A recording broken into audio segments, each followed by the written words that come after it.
it wasn't about me going out there and changing the way I play, because I played the game in a very aggressive way. My thing was that if I'm coming down from safety and I'm coming down to hit you, I want you to feel all the pain that I've gone through.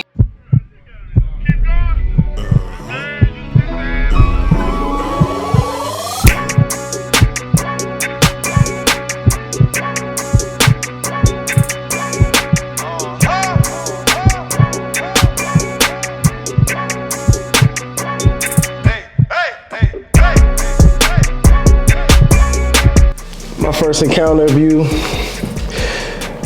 long time ago, bro. Long time ago, back at MV, Montgomery Village, man. I remember seeing you play, seeing you ball out. Then I left for a little bit, and my father started coaching. And every now and again, my father would check in with me, and he'd say, "Yo, Travis is one of them ones. He's doing this thing." I'm like, "Little Travis? Yeah, I remember him." And lo and behold, you were doing your thing down there at Montgomery Village. And it was just exciting to, keep hearing your name throughout MV. But then you went up to QO, did your thing over at QO. Then I saw you went off to Delaware as well. You were making noise there. Mm-hmm. And then I got a chance to see you with a Patriots jersey on. I said, wow.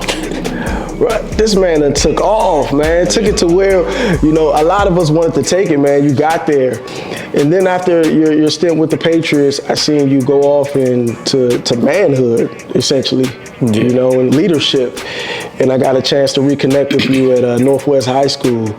And you brought me in, and that was my encounter with you as grown men. And that told me that you were one of them ones. And here's why. Because there's a lot of coaches who have ego, and don't like other voices coming in to speak to their kids, and you allowed me to come in and speak to your youngins. And for me, that was a moment of truth that said, yo, Travis is truly one of them ones, from little league to high school to college to the league, even in manhood and leadership, man. So I wanted to pick your brain. So I'm glad that you took on the invite and showed up here today, man. You're truly one of the ones, so thank you for showing up, bro. Appreciate you already know, man, and I just appreciate you for, just taking this journey with me to peel back the layers on mental toughness, man, because, we hear this word mental toughness all the time. We hear the dog mentality. We hear all of these, buzzwords out there. But what's your idea of mental toughness? When you think about mental toughness, like, what's the first thing that comes to mind? First is self-confidence. Yeah. You got to have that, and then always showing up when you don't know the outcome. Yeah. So it's easy to just go out there and, play the game, but when adversity hits, who are you? Mm-hmm. Who are you? Yeah. For me, that hit early on. Just knowing that I didn't always have a ride to practice, right? Playing for MV, you saw me play for MV. Yeah. I didn't always have a ride to practice, but I knew I loved the game. So I had to make my own way. Mm-hmm. I remember having to catch the bus after elementary school with all my equipment, 59 Rockville all the way up to... the 59. Yeah, the 59 Rockville all the way up to... the 59 Lake Forest. Lake from Forest, Rockville to Lake Forest. Yeah.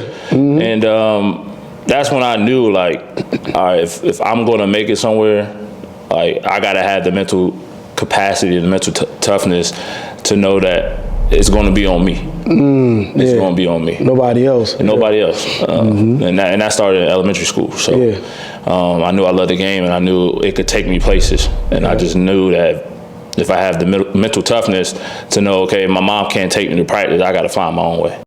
But listen, don't you dare go anywhere. I want you to take Travis's 30-day challenge at the end of this course. Yes, that's right, a 30-day challenge. This is where you get the guided lessons, you get the textbook, you get the principles, the breakdowns, and everything that you learn in today's interview. We're going to peel back the layers, and we're going to train your mind on how to implement this into your everyday life. Listen, this is not just about listening to a podcast. No. That's why we call it the Podclass, because we want you to train your mind and start executing after you're done listening. So listen, take the 30-day challenge. Make sure you lock in with Travis's 30-day challenge because it is dynamic. Listen, I believe in you. Let's make it to the end of this. I'll see you at the end. Let's get started. Let's go get it and let's finish it. Enjoy this. Yeah. So yeah. Was that the big moment? Because like you got me thinking back in elementary, like my introduction to mental toughness was, you know, my father buying me equipment and taking me on the field and hitting me, roughing me up. That was my introduction to mental toughness. And when you think about riding a bus, I was on the same ride on, bruh. Same ride on bus, you know, going from Montgomery Village to Rockville, ice skating ring, you know, summer job. I live right across the street. Summertime job, bruh, and I had to literally take the bus and figure it out on my own. Those were my introductories to mental toughness. Even as a grown man, introductory to mental toughness, me walking away from my job. That's an intro to mental toughness at an older age. But when you think about your introduction to mental toughness, what exactly was it? Was it those moments where you had to figure it out, getting to football practice? Like, what was it? You know, was it a family member roughing you up, toughing you up? Like, what was it, that mental toughness introduction for you? For me, it was always being around my dad. You know, he was one of them ones on the football field and basketball court as well. And just growing up, being around him, everybody knew who he was. Okay. He went to Wheaton High School, graduated in '85. But my thing was that every time someone walked up and approached us, it would be me and my brothers and him. It was always, oh, you'll never be like your dad. Comparing, right? Yeah. So I always wanted to be the one to one up him, like, and that was, you know, going to college. I know he went to college, but he left early. He didn't graduate. I was the first one to graduate out of my family, and then two, just surpassing what he's already done. Yeah. And for a father, I feel like you should always want your child to be better than you. Yeah. All right. And it was times where, you know, it was tough. You know, you ain't never gonna be like me. Like, and I think that was him instilling the mental toughness in us, saying that, you know, although I love you and I want you to be better than me, how are you gonna get there? Yeah. And again, talking about MV, just having that mental toughness to keep going, even when the road is tough. Yeah. And having the coaches around me to instill that in me and keep pushing me as well. So yeah, for sure. When you have to like activate mental toughness, right? I want you to think about it. When you have to literally activate, when that adversity comes, we know it's coming, right? In real life, on the field, off the field, the adversity is coming. When you're in the midst of having to tap into your mental toughness, is there like a pain point that you pull from that can kind of fuel you? Like, and the reason why I ask that is because I'm a firm believer that, like, your passion it comes through some level of pain, right? Your mental toughness, when you tap into it, it's like, something hurts right now. Yeah. Like, I don't want to lose right now. Like, I don't want my family to be harmed right now. So I'm gonna figure out a way how to make this thing work. Like, so there's some level of pain from it. Are there any like pain points in your life where you pull from in those moments of mental toughness that kind of fuels your drive to push through and persevere? Yeah, just not. Going back to my younger days, just not having everything that I saw some of my friends had. Yeah. Right. Yeah. Eating the same things over and over, night after night, because we didn't have much. So my fuel was always, or my pain point would be just not having much, and then, you know, when I felt like I was at my pinnacle. And that was in high school at Quince Orchard. Going to the University of Maryland, having that phone call, that tough phone call that I got from the trainer at Maryland, saying that, you know, I need you and your family to come down here immediately. And that's when I found out I had spinal stenosis. And having to go see 5 NFL doctors before I could touch a college field, right? And 3 of them saying you can continue to play, 2 of them saying, you know, you need to hang it up. But at 18 years old, there was no doctor that was going to tell me that I couldn't play the game that I love. Yeah. Right. That I grew up witnessing some of the greats and wanting to be like Deion Sanders, right? Making George Michael Sports Machine, right? Ooh, I remember that. At MV, like, and just when I think about my journey, I always go back to that point because my career was supposed to be over. Yeah. Right. I knew I was at a higher risk of paralysis than the average football player, but I kept pushing and kept going to live up to my dream, and that was to play in the NFL. No, take me through what helped you push through? Like, that's important. I didn't even know that happened, bro. Like, I didn't know that you were in the midst of it to the point where you had to choose right or left. Like, you could play or not play. Like, I didn't know it was that. Like, take me through that. Like, I want to know that. Like, so I'm at home watching Devin Hester highlights, and I get a phone call from the head trainer at Maryland saying that you and your family need to come down here immediately. Yeah. And I could tell by his voice that it was something serious. You know, so I cried all the way from the time we got in the car. And you had no idea. I had no idea what was going on. So we get in there. I'm in there with Coach Friedgen, Coach Franklin, my mom, one of my high school teachers who I call my godmother to this day. We're all in the meeting room, and they're telling me that it's called the golden ticket. Everybody know in college football what the golden ticket is if you have an injury, but they still honor your scholarship. Right? So you don't play, you're just a regular student. But nothing about me I felt was regular. So I had to go see 5 NFL doctors. Like I said, 3 in which I remember it was the Redskins at the time, the Indianapolis Colts, the Carolina Panthers, Pittsburgh Steelers, and there was one more. But I actually had to fly out to Pittsburgh and talk to their head doctor, and he told me, this gave me a bit of confidence, was that he said you'll be surprised how many athletes, if they got this check, would have it. Yeah. And that gave me a bit of confidence to say, okay, this is what I'm going to do. Like, I had to sign waivers at the University of Maryland and say, if I did become paralyzed, I wouldn't hold the university accountable. Right. Yeah. And those were the risks that I was willing to take.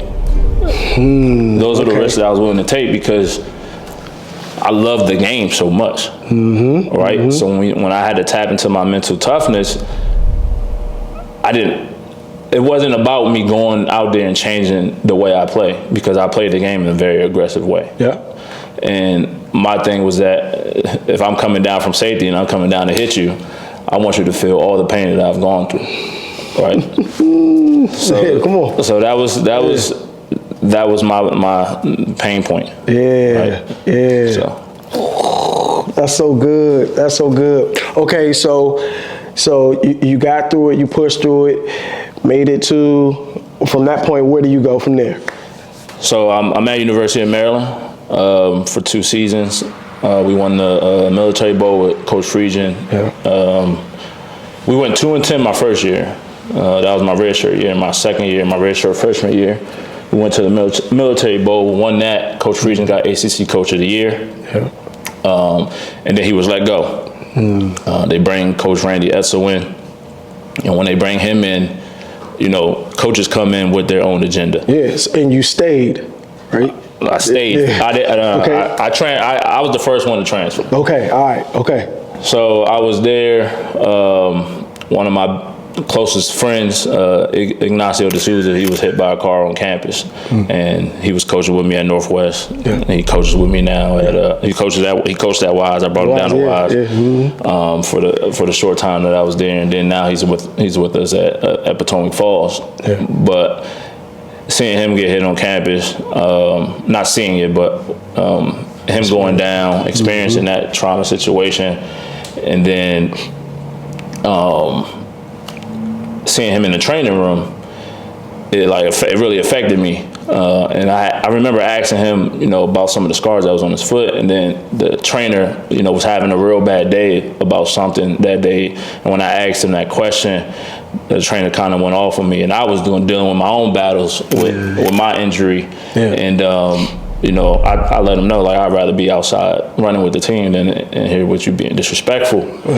And you know, Essel called me that night, told me to come run a punishment run the next morning, which I showed up. I was going to take it to the chin. But then as I'm lacing my shoes up to go outside to do this punishment run, something told me, like, to stop. Like, something tapped me, was like, don't do it.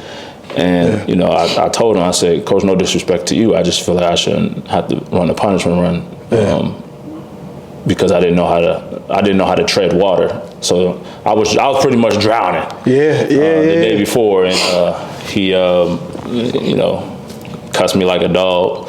Had my meeting with him. And he said, as far as I know, you're not part of this team. And I think what shocked him the most was that I stood up like a man and shook his hand. And when I went to shake his hand, his eyes opened. And it was like, he thought I would react in a way to that. But all the life lessons and all the mental toughness that I went through in my past just wouldn't allow me to be that person. So in hindsight, you feel like you made the right decision? Absolutely. I went to Delaware. I started 3 years in the CAA. Let's go, bounce back, baby. Yeah, that's what I'm talking about. That was the bounce back. I still remember to this day, driving to Delaware. I had bought and when I was at Maryland, I had bought a Crown Vic. Got my Crown Vic all packed up. Oh man, did you have the bubble or the box? What you had? I had the bubble. You had the bubble. Okay, let's go. So I'm driving to Delaware. I get a phone call because Coach Neesmith, shout out to Coach Neesmith, Paint Branch. I asked him to help me out a little bit with my recruiting after I hit the portal. Like, the portal ain't like it is today. So, for sure. I remember, I think I was on 95, and he called me. It was like, I just got a call back from Oregon, because Oregon was my dream school. So my top 5 coming out of high school was Oregon, Michigan, Maryland, and Oregon, Michigan, Maryland. It was just those. And then he was like, Oregon just reached back out to me. They want to know if you're still interested in coming. But at that point, I had already redshirted. I didn't play much my red shirt freshman year. I was mostly on special teams, and I thought a lot of that played. I was doing really well at Maryland. I will say that. Spring game, I was catching picks, making tackles, and I just always wondered why I didn't get my opportunity. And then I knew if I transferred to Oregon, I would have to sit out a year. These cats don't have to sit out a year anymore. Exactly. And they getting paid. I would have to sit out a year, and I knew Delaware was the perfect opportunity for me because they were graduating all 4. All 4 defensive backs. So it was an opportunity for me to go in, you know, work hard and play. For sure. Man, the story's getting better and better as we go through it. So, but I want to go back. I want to go back a little bit. When you think about, when you said what you said to that coach, right?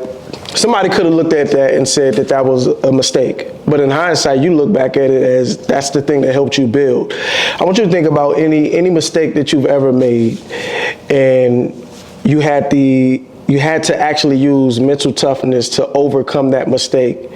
Put your pride aside, put your ego to the side, and actually overcome it through mental toughness. Like, I want you to think of one mistake. Just be honest with me. I can go first if you want me to go first, but just give me one mistake that you've ever made in your entire career where you just kind of had to revisit that thing and say, okay, let me be mentally tough in this area and put my ego to the side and I wouldn't say it was an adjustment. I wouldn't say it more so a mistake, but I remember my first time getting beat for a touchdown. Okay, all right, talk to me on that. What level is this? This is at Delaware. Delaware, okay. And this came my senior year. Like, guy climbed the ladder on me, and he just made an awesome play. All right, get to the side. Is there any tape out there? Any tape of it? Yeah, he got it on the top of the tape for sure. He got it. It's one of them foreign moments, right? Yeah. So and my coach knew that. So we get to the sideline, he just looking at me. And the moment I looked at him, Coach Baker, shout out to Coach Baker, he's the DB coach now at Temple University. And he just looked at me. And when he looked at me, like, he just smiled and laughed. Because it was one of the moments where you don't ever see it, right? And then when you see it, it's like, man, did that really happen? But then we in a tight game, right? So I tell my DBs all the time, there's two types of DBs. Ones that's been beat and ones that's gonna get beat. So that was my time where I got beat. You got beat, yeah. Right, and then we had a freshman who was coming in playing, and it was crunch time. Yeah. Right, it was crunch time, and I knew that they were going to try to pick on him. So moved him inside, and he ended up getting beat. We lost the game. But to reflect on that moment, right, I'm big bro. I'm senior, right? I get beat and laughed at. When he got beat, it was more so, why was he out there? But he became one of them, and I always look back at that because it was a learning experience for both of us. Yeah, right? Exactly. Yeah, it was a learning experience for both of us, and I had to, take on the big bro role of making sure that, he knew that I got beat. It was foreign. You never seen it before, and this was your first time. So I had to really, hone in on him and make sure that he was in the right mental capacity to keep going. That's good. Yeah. That's solid. That's solid. So you go from Delaware you make it to Patriots from there, or was it just something in between that point in time? No, I went from Delaware to New England. I went undrafted. That's always tough when you feel like you've done so much, but there's so many people going into the draft that everyone's name's not called. Right? I was just fortunate enough that when it was over, they still thought of me of I would say it was a priority free agent. Right? So they came and worked me out multiple times at Delaware, and that's when I knew, like, this is real. Right? They're taking you through these workouts. They want to see you dog tired. They want to see if you're gonna give up. And with me, I played special teams. I really took a one up, I would say, on special teams as a senior at Delaware, because I knew that would probably be my pathway of really making a way in the NFL early on. Right? So most of them, if you look at the first 5 minutes of my senior highlight tape of Delaware, a lot of it is special teams. So not only when they came to work me out, did we do positional drills, just like safety DB drills. We did special teams drills. And that's when I was like, wow, like, this is crazy. And they want to see you dog tight. They want to see if you quit. What part of you has to die in that moment? Because you're a college guy, these are NFL, this is totally different, right? Totally different levels, and they're expecting you to be this pro athlete, Like, what part of you had to, I think of it like a pencil, like pencil sharpener. When you stick a pencil in a pencil sharpener, the pencil comes out differently. Something has to shave off of it. What part of you had to die? What had to shave off of you in order for you to literally make it to the league? Like, what was that thing? Put your ego aside. Leave it at the door. It's 32 teams, 90 players. It's a lot of players out there that's trying to live the same thing that you're doing. And if you think you're gonna come in, with this ego, it's mistaken. You're mistaken. You're not gonna make it. And I've watched guys it was a guy that when I went to the Patriots, he was the #1 pick that they took that year. And it was a struggle. Right? It was a struggle. The ego was just it was too much. Too big, and I watched him come into meetings and I watched him talk to coaches how he wanted to. Right? And it's just so many of them that he was easily replaced. Like, there's gotta be a sense of balance that, you're him, and they know that you're him, because that's why they took you #1. But how are you going to come in? Because there's a lot of other hims. How are you going to show up? Right? How are you going to show up? And that was the biggest thing for me. I remember Julian Edelman when I was there, right? And I remember it like it was yesterday. He came up to me while we were in the dining hall. He's like, "You sure don't eat like a rookie?" Right? And that was me. Like I was just so focused and like I wanted to make the team. Unfortunately, I didn't, but I got a chance to come home, play against the Skins, almost return the kickoff return. Although I got tackled by the kicker. Yeah. Right. I got a chance to live up to my childhood dream. Yeah, 100%. And that was special for me. Yeah. As far as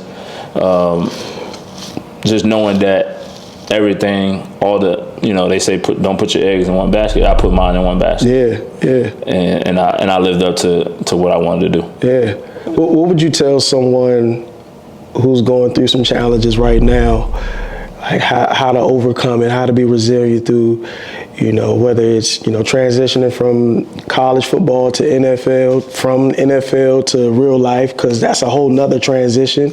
Here you are coming off your dream, and now you got to come back down to reality and, live a normal life. You know what I'm saying? Not saying like NFL players don't live a normal life, but, there's levels. Mm-hmm. There's levels. What would you tell someone, as it relates to like having the mental toughness, like how to transition? Just having self-belief. Yeah. Because you got to know your why and what you're doing it for, who you may be doing it for. Yeah. Because that comes into factor when you hit adversity and things ain't always seeming like it's going in the right direction. Yeah. Knowing that the sun gonna come up again, right? Mm-hmm. Mm-hmm. And how are you gonna use that 24? Yeah. Yeah.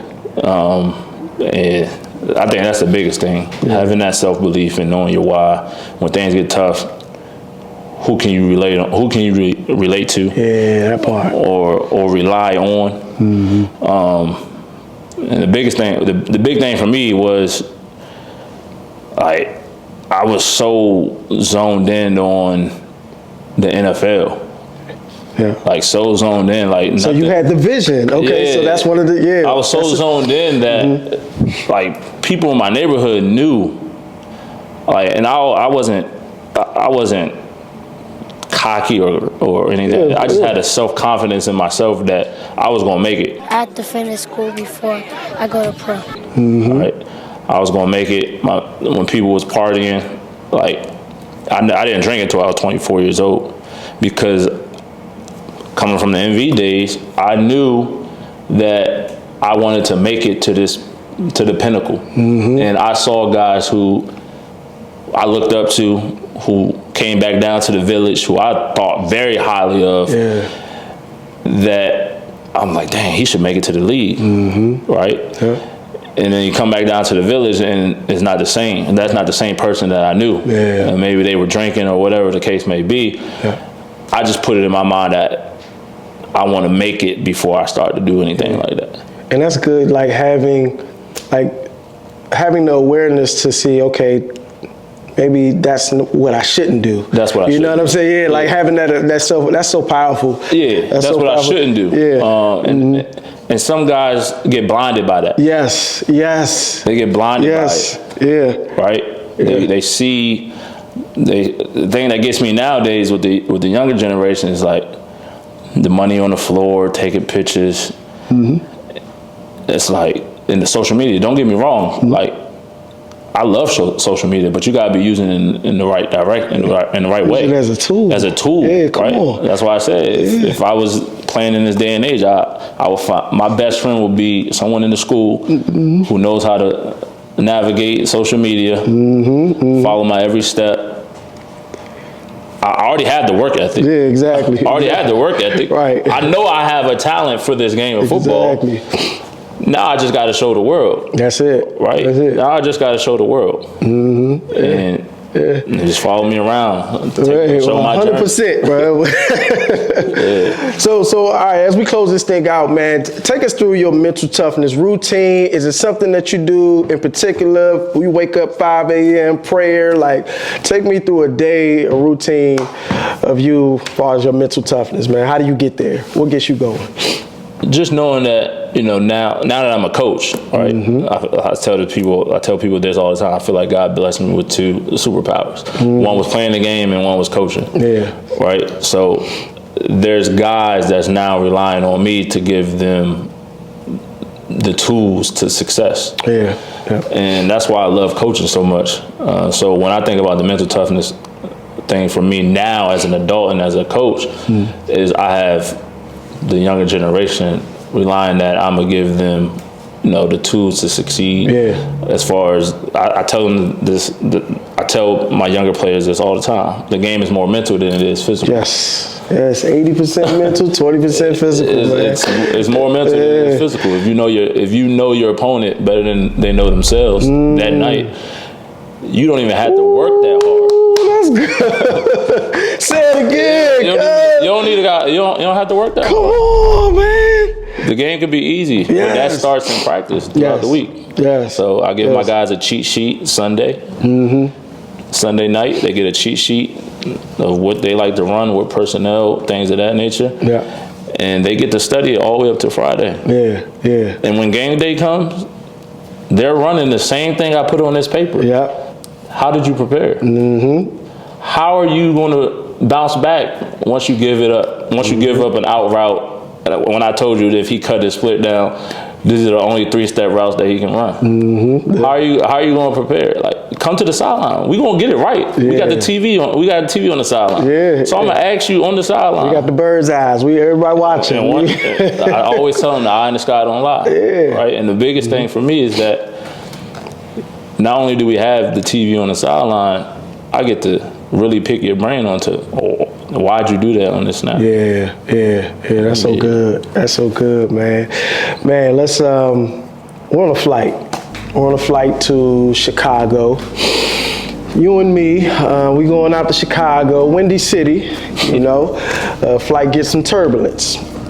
You run to the bathroom, you forget your phone, it's at the chair, and as you're coming out of the bathroom, boom, like the turbulence goes crazy, it feels like the flight's about to go down. You run to your phone, you pick up your phone, you're about to text message this one person. Who's that one person that you're about to text message?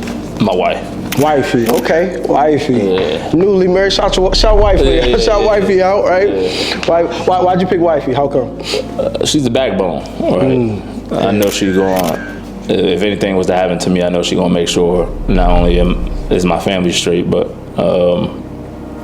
she's gonna make sure she's straight as well. So I know she's gonna take care of the fam. So, 100%. 100%. I always ask that question because, like even you stated it earlier, you got to have a why.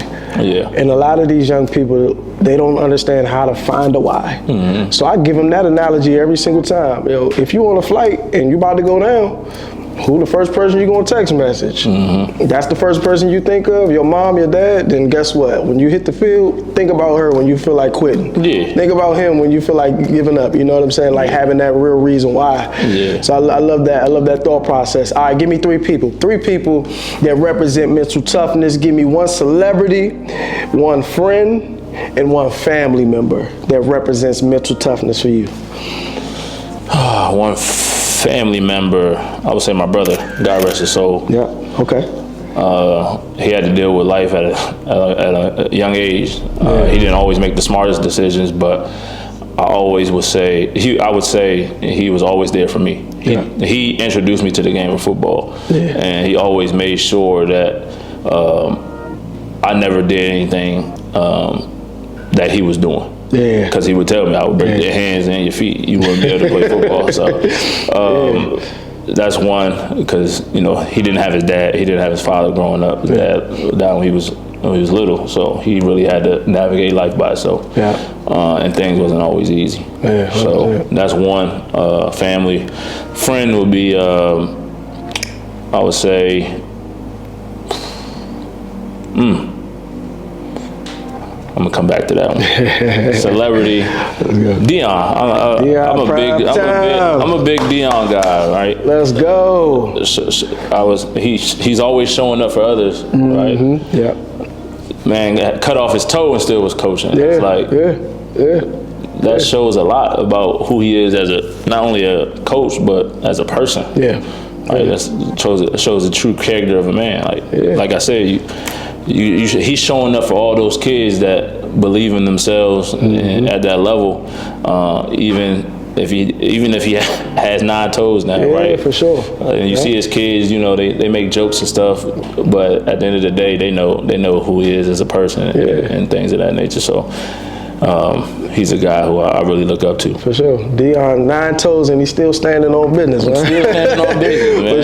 For sure. And I seen you still do the same thing at Northwest, man. I seen you make sacrifice for them kids, just like Dion. Yeah. You know, same thing. And I appreciate what you did, you know, when I was going through those dark times at Northwest, and having those kids, you interview those kids and what I meant to them. That meant a lot to me, simply because I was going through a lot, and a lot of people didn't know. Like, I locked myself in my bedroom, right, and just wonder why me in those times, and right, and seeing that video that morning of my kids speaking of me really brought life back into me, right? It really. Because you never know how people feel about you. Never know. Right? You never know. Right? Yeah. How are people speaking about you behind closed doors really matters to me. And that's why, you know, I work so hard to build my name. And then one event can change that. Right? How are people still talking about you behind closed doors? So that's big. That's real big. So I'm still working through things. Is there anything from that situation you ever like wanted to say or get off your chest? It's just like I said, like I worked so hard to build my name that one night changed everything. I got in the I wanted to coach at QO. Yeah. Right, that's where I played. So you played, I'm in the Hall of Fame. I'm in the Hall of Fame there. But just going back to that, like going there, talking with Coach Kelly, him wanted me to coach JV. I always held myself to a high standard. Right, I'm coming back to QO, a high school All-American, playing in the league. That was the last thing I wanted to hear was, you know, Coach JV. Yeah, of course. And I remember getting in the car that day, not even leaving the parking lot at QO. And the first person I called was Coach Neesmith. Asked him if he had a spot for me. Of course, He said, absolutely. Right? Ooh, that was absolutely. Crazy. So I just thought about, at that time, I thought about my commute, like, dang, I had to go from Gaithersburg to Bethesda to Paint Branch and back in, and I was like, Then I called Coach Newbiser. Okay. And he was like, absolutely. Please. Right? Like, so that's where I went. I ended up starting my coaching career at Northwest, and I started out as a defensive backs coach, and we went to the state championship that year, played against 1's, we lost. Right, and then COVID hit. And when COVID hit, Coach Newbiser stepped down, and he wanted me to be the head coach. And he asked me, and at that time, my first year coaching, going from position coach to head coach that early, I was like, I don't know. And then I had some players call me, Devin Anderson being one of them, Derek Adams being another one, and they were like, Coach, if you don't take the job, we leaving. So at that point, I'm 28, 29 years old, and I had to grow up fast, right? Yeah, quick. I had to grow up quick, right? Quick. Because I didn't, like, I looked at them as like, not my sons, but my little brothers, because we're that close in age, right? Of course. But it was always a respect level with them, and shout out to both of them. When they said that, I was like, I'm taking the job. I didn't say anything else. I took the job. You ain't look back, right? And I took the job during COVID. We only had 3 games. I don't even count that season. It was just 3 games, whatever. But my first year actively being the head coach, we made it to the state semifinals and lost to QO. So I went from, you know, meeting with Coach Kelly, him saying, you know, I could be a JV coach, to a year later I'm a head coach and I'm playing against him, right? And this close to knocking him out. That close to knocking him out. And shout out to him, man. He does a good job. Kelly, He does a good job over there. Yeah. But I always say, I want my get back. And I wanted my get back that 2022 season. And things happened too early that, forced me out. Yeah. But just that situation alone is just, it still triggers me. You know what I'm saying? It still triggers me. It still triggers me.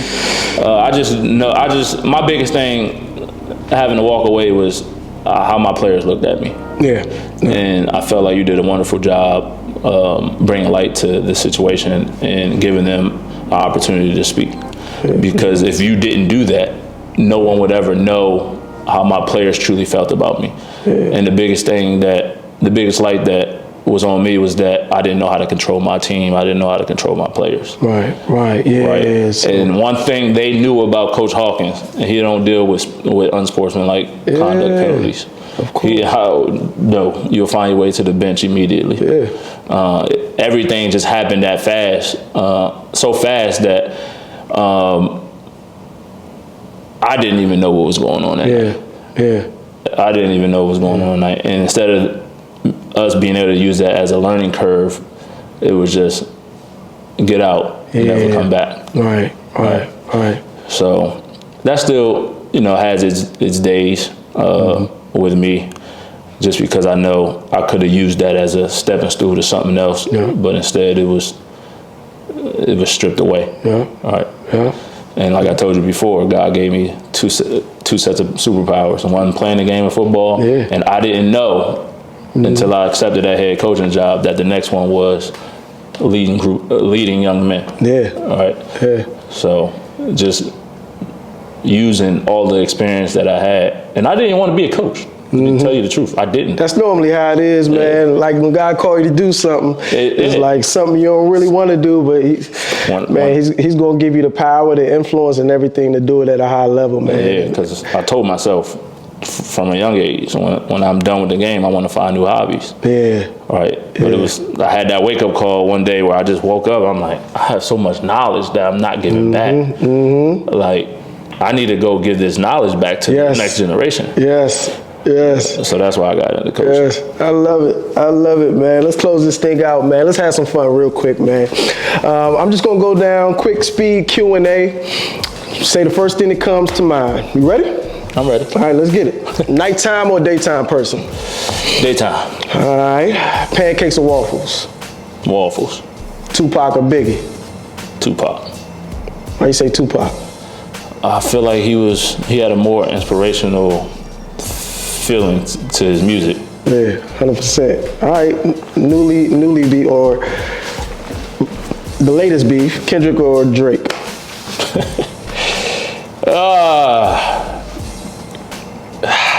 Kendrick.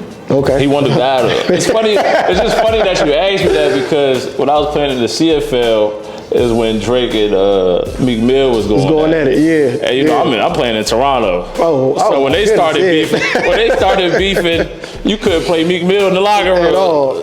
No dreams and nightmares. Ain't no dreams. They did not like me, man. It's funny. Shout out to my Canadian homies. For sure. Who's your most famous friend? My most famous friend. Dang, that's a good question. Let's come back to that. All right. What other sport would you have played if it wasn't football? I ran track in high school. We still hold the consortium record for the football one. I ran track and I played basketball. So if I had to pick between those two, I'd probably go basketball. All right. Okay. Who's winning the Super Bowl? New England. Hey, let's go. Yeah, New England. Let's go. Shout out to Steph, man. Yeah, for sure. Favorite memory from this past season as a coach? Favorite memory from this past season? Just seeing how far my kids have come. Like going 2-8 first year, going down there with Coach Yao, and just seeing the turnaround of some of the guys buying into what we wanted to do. Yeah. Right. You know, coaching change is always hard, especially when you don't know what's happening. Yep. But for me, I always make my kids feel comfortable. Again, like I'm gonna make sure that they're well prepared throughout the week. The biggest takeaway is just striving from a 2-8 team to a playoff team. Yeah, 100%. Right, second round, and look to build off that next year. Yeah, dope. I love it. I love it. Favorite movie? Bad Boys. Ooh, okay. Which one? 1, 2? The first one. First one, yeah. The original. The original. First one, yeah. For sure. Same here. Yeah. Favorite quote? What's your favorite quote? Favorite quote?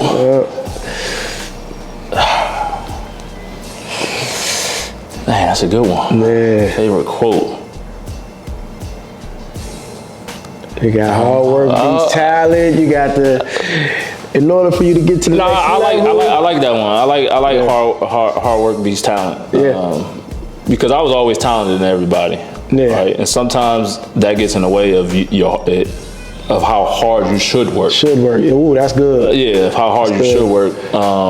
Because when you step on the field, some players had that switch, and I had that switch, but it caught up to me in the later parts of my career with college and NFL, just seeing how much guys worked when there was days where I felt like I was being a little lazy. Now that I look back on my career, so hard work definitely beats talent. I will say that. Yeah. You're a defensive guy. Give me your best defensive player all time. Charles Woodson. Ooh, Charles Woodson? Let's go. Yeah. I'm surprised you didn't say Sean Taylor, bruh. I was a big Sean Taylor guy in high school as well. I wanted to actually, he died, God rest his soul, right before our state championship game. Yeah. And I asked my coach, could I switch my number to 21 for that game to represent Sean Taylor. I was a big Sean Taylor guy. The reason why I say Charles Woodson is because Charles Woodson had all the intangibles, right? He was the Deion. He wasn't the Deion before Deion. But when we talk about Travis Hunters, right? He played offense and defense, and he could play anywhere in the defensive backfield. So that's why, for me, he was the nickel, he was a corner, he was a safety. It was really the mental capacity that he had to be able to do everything. Never really came off the field. So I looked up to those guys that was two-way guys because I never wanted to come off the field. I never wanted a game to be decided and I wasn't on the field. Oh, that's good. You know what I'm saying? Never. Yeah, that's good. And that's why I tell these kids nowadays, we need more Travis Hunters. Like, it's okay to stay in the house and play the game, but I need a balance of going outside and working on your craft as well. That's a real dog. Dog don't get tired. They asked Travis, "Are you tired after this game?" He said, "Nah, I can play another game." Nah, I ain't tired. Like, if it's crunch time, I want to be the guy. That's it. You got to have that confidence. That's it. You got to have that confidence. That's it. Don't you dare go anywhere. I want you to take Travis's 30-day challenge at the end of this course. Yes, that's right, a 30-day challenge. This is where you get the guided lessons, you get the textbook, you get the principles, the breakdowns, and everything that you learned in today's interview. We're going to peel back the layers and we're going to train your mind on how to implement this into your everyday life. Listen, this is not just about listening to a podcast. No. That's why we call it the Podclass, because we want you to train your mind and start executing after you're done listening. So listen, take the 30-day challenge. Make sure you lock in with Travis's 30-day challenge because it is dynamic. Is mental toughness teachable? Yes and no. I feel like a lot of things I learned about mental toughness was on the backs of others, right? Listening to stories of other people. But you also have to go through it to build it, right? You have to go through something to build a toughness within you, and you won't know that you have mental toughness or that it's built until you go through something. So, is it teachable? I think so in certain areas, certain points, but also you got to have the self-confidence. You got to know your why, because something happens, you can fold. Yeah. But if you don't, then that shows that you have something in you that's not going to allow you to stop.